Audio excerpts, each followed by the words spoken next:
నమస్తే, welcome to KVR news 9 బులెటిన్ల ముందుగా headlines చూద్దాం. ప్రతి ఉద్యోగి సమాజ శ్రేయస్సు కోసమే పని చేయాలి. మదిర జాబ్ మేళలో ఉప ముఖ్యమంత్రి భట్టి విక్రమార్క.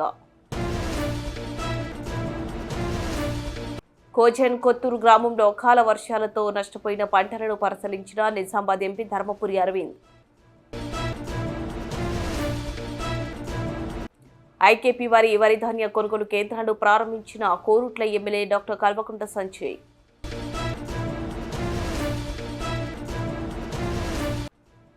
బస్తీ ప్రజల సహకారంతో మురికి కాలువలు పూడికలు వెంటనే తెప్పించాలని నిరసన.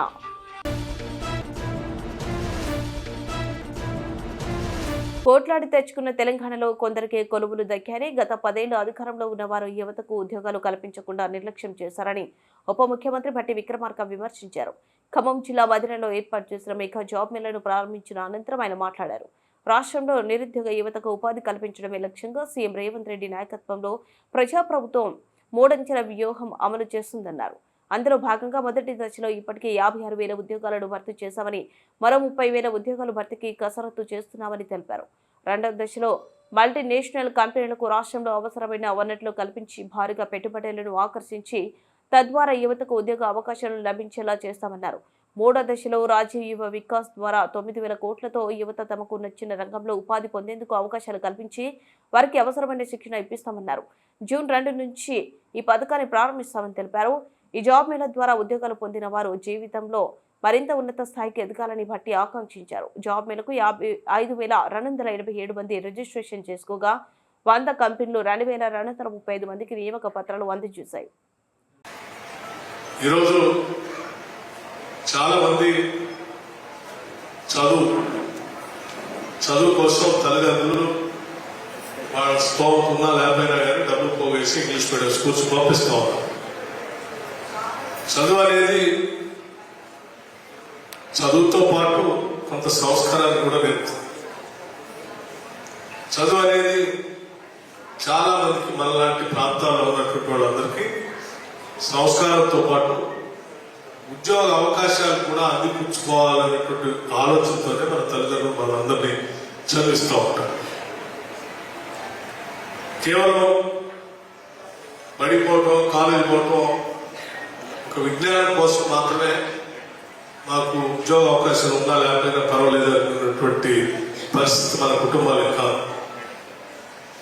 చదివించేది చాలా 90% నాకు తెలిసి చదివిస్తే ఏదో మంచి ఉద్యోగం వస్తుంది. ఆ ఉద్యోగం వస్తే వాళ్ళు బతుకుతారు, మమ్మల్ని బతికిస్తారు. మాలాగానే పొలం పనులు పోయి లేదా కూలి పోయి బతకాల్సిన పరిస్థితి ఉండదు. మాకంటే మంచి భవిష్యత్తు ఉండాలని చదివిస్తాం. సో ఇప్పుడు మనం చదివించే చదువులన్నీ కూడా మారినటువంటి ప్రపంచీకరణలో ఆ ఉద్యోగాలు పొందడానికి పనికొచ్చే చదువులు అందుబాటులో లేకపోతే గ్రామీణ ప్రాంతాలను చదువుకుని వచ్చినటువంటి వాళ్ళందరికీ ఆ టెక్నికల్ స్కిల్స్ లేకపోవటం వల్ల, ఇంగ్లీష్ మీడియం లేకపోవటం వల్ల ఈ కార్పొరేట్ సంస్థల్లో ఉద్యోగాలు పొందలేకపోతాం. అటువంటి సంస్థల్లో వ్యవస్థల్లో మీరు ఉద్యోగాలు పొందడం కోసం ఈ ప్రభుత్వం సీరియస్గా ఆలోచన చేస్తాం. ఆ ఆలోచన చేసే మన చదువు అంతా సంస్కారంతో పాటు ఉద్యోగ అవకాశాలు కూడా పొందడానికి పనికొచ్చేటట్టుగా ఉండాలని ఇవాళ advanced skill centers or advance technology centers ITS-ని అడ్వాన్స్ టెక్నాలజీ సెంటర్స్గా మార్చి రాష్ట్ర వ్యాప్తంగా 65 సెంటర్లు వాళ్ళు అప్గ్రేడ్ చేసాం. ITS సెంటర్లు. అట్లాగే రాష్ట్ర వ్యాప్తంగా ఒక 60 యంగ్ ఇండియా ఇంటిగ్రేటెడ్ స్కూల్స్ అని ఇంటర్నేషనల్ స్టాండర్డ్ లో ఇంగ్లీష్ మీడియం స్కూల్స్ 11,600 కోట్ల రూపాయలతో శాంక్షన్ చేసాం ఒకటేసారి. 11,600 కోట్ల రూపాయలని ఒకటే సంవత్సరంలో శాంక్షన్ చేసిన చరిత్ర ఎప్పుడు లేదు. ఈ young India integrated education schools లో మొదటి నుంచి ఇంగ్లీష్ మీడియం 12th క్లాస్ వరకు ఇంటర్నేషనల్ స్టాండర్డ్స్ లో చదివించే కార్యక్రమానికి పునాదులు వేసి ముందుకు పోతా ఉన్నాం. భవిష్యత్తులో కూడా ఉన్నటువంటి ప్రభుత్వ పాఠశాలలు కూడా హై స్కూల్స్ అన్నింటినీ కూడా అప్గ్రేడ్ చేసి అన్ని హై స్కూల్స్ లో సాధ్యమైనంత మేరకు కావాల్సిన ఇన్ఫ్రాస్ట్రక్చర్ అంతా కూడా ఏర్పాటు చేసి కొన్ని క్లస్టర్స్ డెవలప్ చేయాలనేటువంటి ఆలోచన కూడా ఉంది రాష్ట్ర ప్రభుత్వానికి. మీ అందరూ నేను చెప్పేది ఒకటే, మనం ఏ రకంగా అయితే మన తల్లిదండ్రులు మనం చదివించి ముందుకు పంపించి నడిపించారో మీరు కూడా ఆయా గ్రామాల్లో బాధ్యత తీసుకొని అక్కడ ఉన్నటువంటి పిల్లలందరినీ చదివించడానికి ప్రోత్సహించే కార్యక్రమాన్ని చేపట్టవలసిందిగా కోరుతూ, వాళ్ళందరూ కూడా ప్రపంచీకరణలో భాగంగా ఇంగ్లీష్ మీడియం స్కూల్స్ లో ప్రభుత్వం మొదలుపెట్టినటువంటి స్కూల్స్ అన్నింటిలో చేరటం కోసం ప్రోత్సహించి ఇటు ప్రభుత్వ పాఠశాలలో రెసిడెన్షియల్ స్కూల్స్ కాలేజెస్ వాటన్నింటిలో వాళ్ళ మదర్లో ఐటీఎస్ నిన్న నేను సిరిపురం మదర్ మండలం సిరిపురంలో కొత్తగా ఐటీఐ సెంటర్ కూడా స్టార్ట్ చేశారు. ఆ ఐటీఐలో అడ్వాన్స్ టెక్నాలజీ సెంటర్ పెడతాం. ఇప్పటికే పాలిటెక్నిక్ కళాశాలను కూడా మనం అప్పట్లో పాత రోజుల్లో శాంక్షన్ చేసుకున్నాం. ఒక అగ్రికల్చర్ పాలిటెక్నిక్ కళాశాల ఉంది, రెగ్యులర్ పాలిటెక్నిక్ కళాశాల ఉంది. ఇప్పుడు ఐటీఐ కూడా మనం అడ్వాన్స్ టెక్నాలజీ సెంటర్ స్టార్ట్ చేస్తాం. సో మీ అందరూ ఈ అవకాశాలన్నీ అందిపుచ్చుకోవాలని, భవిష్యత్తులో ఈ ప్రాంతం నుంచి ఈ రాష్ట్రానికే కాదు ఈ దేశానికి ప్రపంచానికి కూడా నాయకత్వం వహించే అంత స్థాయిలో ఇక్కడ విద్యార్థులు ఎదగాలని, చదువుకోవాలని, అలా మీ మేధస్సు ఉపయోగపడాలని చెప్పి నేను మనస్ఫూర్తిగా కోరుకుంటున్నాను. దానికి కావాల్సినటువంటి వసతులు అన్నింటినీ ఈ రాష్ట్ర ప్రభుత్వం ఏర్పాటు చేయడానికి సిద్ధంగా ఉందని చెప్పి మీ అందరికీ నేను సౌనీయంగా మనం చేస్తూ, ఇక్కడ ఉన్నటువంటి అన్ని రకాల ఉద్యోగ వ్యవస్థలందరూ కూడా నేను పిలిపిస్తా ఉన్నాను. ప్రతి ఉద్యోగి పనిచేసేది సమాజం కోసమే, మిమ్మల్ని పెట్టింది కూడా ఈ వ్యవస్థ కోసం. ప్రతి ఉద్యోగి కూడా లేచి నుంచి పడుకునేంత వరకు మనం ఈ సమాజం కోసం ఈ ఉద్యోగ వ్యవస్థలో చేరాం. మనం ఏం చేస్తున్నామో ఈ సమాజానికి ఎంత జవాబుదారీతరంగా పనిచేస్తున్నాం అనేది మనమే ఆత్మసాక్షిని ఒకసారి ప్రశ్నించుకొని ఆ దిశలో మనందరం సమాజ సేవకు మరొకసారి పునరంకితం అవుదాం అని చెప్పి మీ అందరికీ నేను సౌనీయంగా మనవి చేస్తూ, మీ అందరూ I wish you all the best, have a wonderful life, God bless you, మంచి భవిష్యత్తు ఎదగాలని చెప్తూ, ఇప్పటికే కొద్దిమందిని ఇంటర్వ్యూ కూడా చేశారని చెప్తా ఉన్నారు. కొద్దిమంది ఇంటర్వ్యూ చేసినటువంటి వాళ్ళందరికీ అపాయింట్మెంట్ లెటర్స్ కూడా ఇస్తామని చెప్తా ఉన్నారు.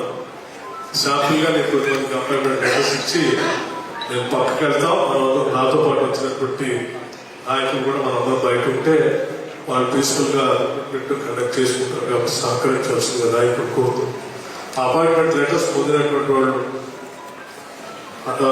చెప్తే వాళ్ళు అనౌన్స్మెంట్ చేస్తే వాళ్ళకి ఇచ్చేస్తారు.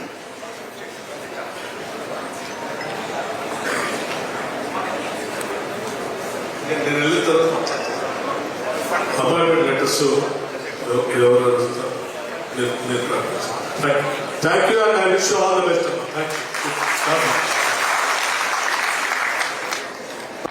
జగిత్యాల జిల్లా ఇబ్రహీంపట్నం మండలం కోజన్ కొత్తూరు గ్రామంలో అకాల వర్షాలతో పంటలు నష్టపోయిన ప్రాంతాలను నిజామాబాద్ ఎంపీ ధర్మపురి అరవింద్ వ్యవసాయ అధికారులతో కలిసి పరిశీలించారు.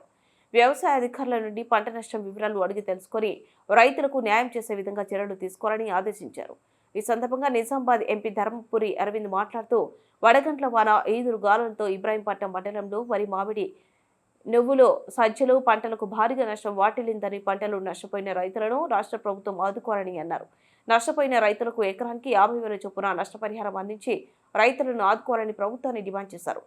ఫసల్ బీమా పథకం అమలు చేసే ఉంటే రైతులకు కేంద్ర ప్రభుత్వం నుండి నష్టపరిహారం లభించేదని, ఇప్పటికైనా రాష్ట్రంలో ఫసల్ బీమా పథకాన్ని అమలు చేయాలని కోరారు. వేలాది ఎకరాల్లో పంట నష్టం జరిగిందని చెప్పారు. వ్యవసాయ శాఖ మంత్రి తుమ్మల నాగేశ్వరరావుకు జిల్లా కలెక్టర్కు లేఖ రాస్తానని చెప్పారు. ప్రత్యేక శ్రద్ధ పెట్టి నష్టపోయిన రైతులను ఆదుకునే విధంగా చర్యలు తీసుకోవాలన్నారు. భారతదేశానికి వెన్నెముక వ్యవసాయాన్ని ఆదుకునేందుకు ప్రకృతి విపత్తులు వ్యవసాయాన్ని ముందు చూపుతూ కేంద్ర ప్రభుత్వం ఫసల్ బీమా పథకం ప్రవేశపెడితే గత బీఆర్ఎస్ ప్రభుత్వం, ప్రస్తుత కాంగ్రెస్ ప్రభుత్వం రాష్ట్రంలో అమలు చేయడం లేదని, అందువల్లే రైతులకు నష్టపరిహారం అందడం లేదని మండిపడ్డారు. గత బీఆర్ఎస్ పాలన కంటే అధ్వానంగా కాంగ్రెస్ పాలన కొనసాగుతుందని ఆరోపించారు. అకాల వర్షాలకు ఏదైతే పంట నష్టం జరిగిందో అది జగిత్యాల జిల్లా బాగా ఎఫెక్ట్ అయింది. అందులో ప్రముఖంగా కొరుట్ల నియోజకవర్గం బాగా ఎఫెక్ట్ అయింది. మాకు మా మండల ప్రెసిడెంట్ ఫోన్ చేసి చెప్పంగానే మొన్న వర్షం ఆగంగానే ఫోన్ చేసి చెప్పిండు. తర్వాత కలెక్టరేట్ వాళ్ళందరితో మాట్లాడటం, వాళ్ళు చెప్పిన దాని ప్రకారం ప్రిలిమినరీ డ్యామేజెస్ అరౌండ్ 11,500-12,000 ఏకర్స్. అది సుమారు 12,000 పైచీలకు రైతులకు సంబంధించింది. కానీ మేము చేసుకున్న ఇన్ఫర్మేషన్ అన్ని మండలాల నుంచి, ప్రత్యేకంగా కొరుట్ల మండలం నుంచి, జగిత్యాల నియోజకవర్గం నుంచి, కొరుట్ల నియోజకవర్గం తెచ్చుకున్న దాంట్లో మాకు అర్థమవుతుంది 20,000 పైన ఎకరాలు డ్యామేజ్ అయినట్టు. అందులో మ్యాక్సిమం మోర్ దెన్ 60% ఇబ్రాహీంపట్నం మండలం అయింది.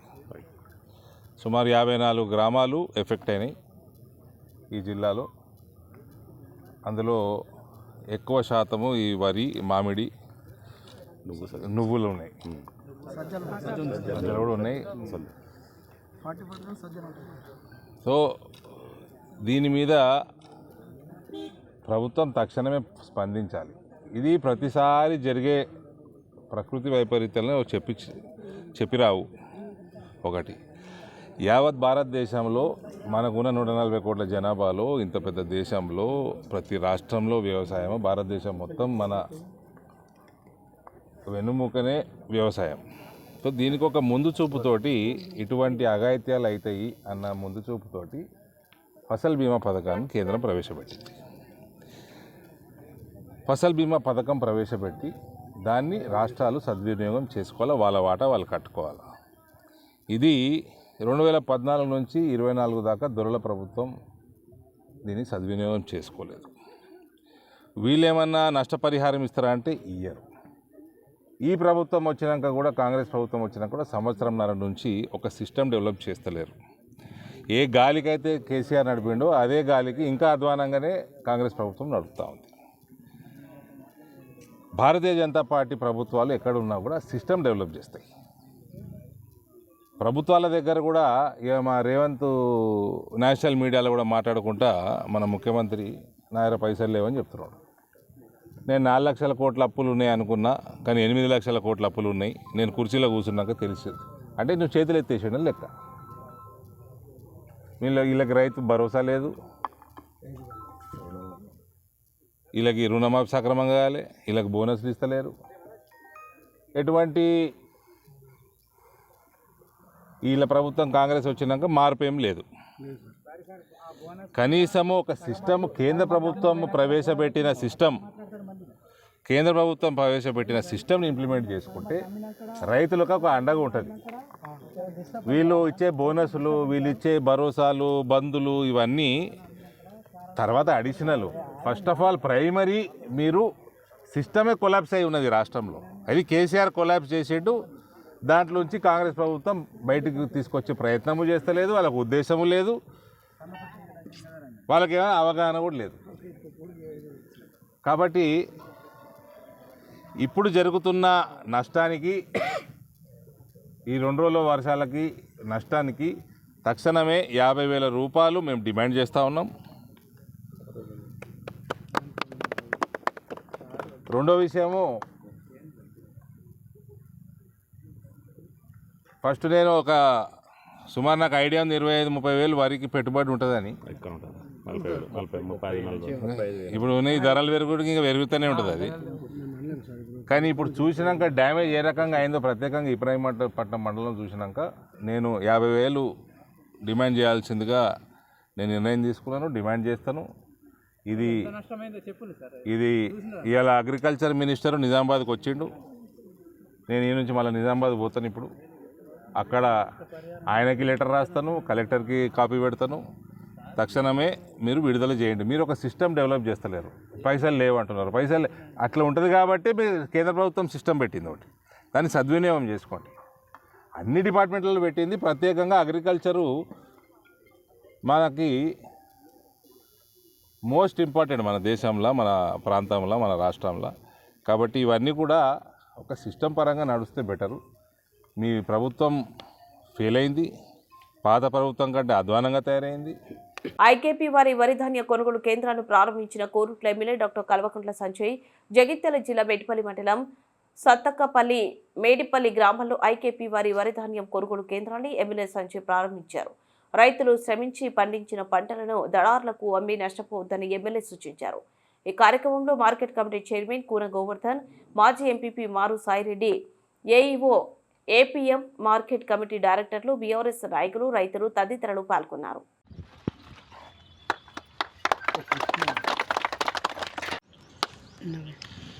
ఇక్కడ ఒక చిన్న ఐకేపీ నావిగేషన్ చేస్తారండి. ప్యాడీ సెంటర్ నేను నవ్విందండి. శేఖర్ కొడుపరు బాబు మీరు ఇంకా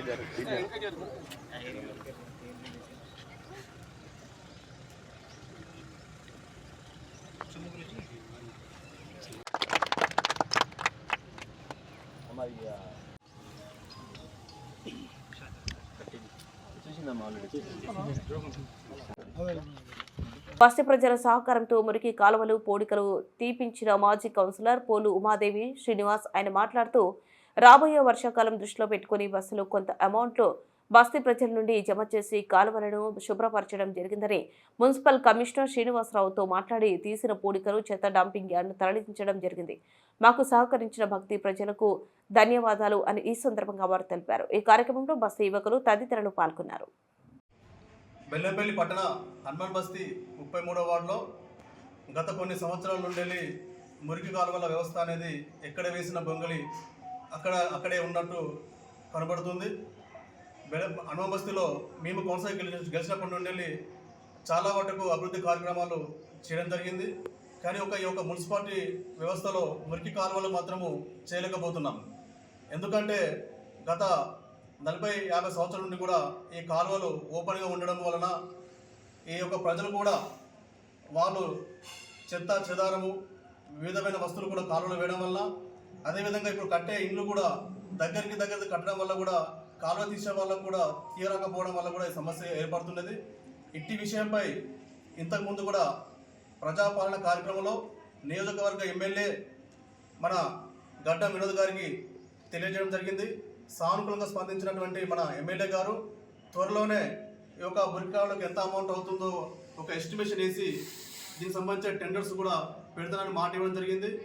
ఈ విషయంపై వచ్చేది వర్షాకాలం ఉన్నందున మా ఒక 33వ వార్డులో మా ఒక ప్రజలు వచ్చి మా ఒక 10-15 సంవత్సరాలు బట్టి కాలువలు పూర్తి వ్యవస్థలు బాగాలేవు, మన వివిధ రకాల రోగాలు, కరోనా లాంటి రోగాలు, టైఫాయిడ్, మలేరియా, డయేరియా ఇలాంటి ఒక విష జ్వరాలు వస్తున్నాయి కాబట్టి మీరు మాకు ఏమైనా చేయాలనే ఉద్దేశంగా చెప్పగానే ఈ విషయంపై సమగ్రంగా మాకు ప్రజలు కూర్చొని మాట్లాడుకొని ప్రతి విషయం కూడా గవర్నమెంటే చేయదు, ఎంతో కొంత కాంట్రిబ్యూషన్ మనం చేసుకున్నట్లయితేనే ఈ యొక్క సమస్యను మనం తీర్చగలము చెప్పడం జరిగింది. దానికి సానుకూలంగా స్పందించినటువంటి మా యొక్క వార్డు ప్రజలు మనిషి కొంత డబ్బులు కలెక్ట్ చేసి మిగతా ఏదైతే మున్సిపాలిటీ నుంచి వెళ్ళి ట్రాక్టర్ వ్యవస్థను మేము ఒక కమిషనర్ గారితో మాట్లాడి ఒక 8-9 ట్రాక్టర్ల ఒక పూడిక మట్టిని కూడా మేము ఈ యొక్క మా యొక్క వార్డు నుంచి వెళ్ళి తీసుకోవడం జరిగింది. ఇదంతా ఎందుకు చెప్తున్నామంటే ప్రతి ఒక్కరి కూడా గవర్నమెంట్ కానీ మున్సిపాలిటీ కూడా తెలియదు. ఎందుకంటే మనం రోజు ఎన్నో రూపాయలు ఖర్చు పెడుతున్నాము. మనిషి కొంత ఖర్చు పెట్టి మన ఇంటి వెనకాల ఉన్నటువంటి మురికి కాలంలో ఉన్న మట్టిని కూడా తీసుకున్నట్లయితే భవిష్యత్తులో కూడా మనకు బాగుంటుంది. విష జ్వరాల నుంచి తప్పించుకోవడం కూడా చాలా సులువవుతుంది. అదేవిధంగా ఈ యొక్క కమిషనర్ గారికి మరొక ఎమ్మెల్యే గారికి తెలియజేయడం ఏంటంటే సెంట్రల్ డ్రైనేజ్ వ్యవస్థ అనేది మాకు ఇప్పటికీ చాలా వేరే వార్డులో కొంత బాగానే ఉంది. ఈ ఒక 33, 34 కొన్ని వార్డులు 28 వార్డు కొన్ని వార్డులలో టోటల్గా ఈ కాలువల వ్యవస్థ బాగలేదు. కాబట్టి మీరు వెంటనే స్పందించి మా యొక్క వార్డు ప్రజలకు ఆరోగ్య విషయాలు దృష్టిలో పెట్టుకొని మీరు సానుకూలంగా స్పందించి వెంటనే సెంట్రల్ డ్రైనేజ్కు మా వార్డుకు ఎంత అవసరం ఉంటుందో అంత అమౌంట్ సర్వ్ చేయగలరు. అదేవిధంగా రోడ్లు కానీ, మురికి కాలువలు కానీ, కరెంటు సమస్యలు కానీ మిగతా ఏమన్నా కూడా త్వరగా తీర్చగలని కోరుకుంటూ బులెటిన్ ముగించే ముందు హెడ్లైన్స్ మరోసారి. ప్రతి ఉద్యోగి సమాజ శ్రేయస్సు కోసమే పని చేయాలి. మదిర జాబ్ మేళలో ఉప ముఖ్యమంత్రి భట్టి విక్రమార్క. కోజన్ కొత్తూరు గ్రామంలో అకాల వర్షాలతో నష్టపోయిన పంటలను పరిశీలించిన నిజామాబాద్ ఎంపీ ధర్మపురి అరవింద్. ఐకేపీ వారి వరి ధాన్య కొనుగోలు కేంద్రాలను ప్రారంభించిన కోరుట్ల ఎమ్మెల్యే డాక్టర్ కల్వకుంట్ల సంజయ్.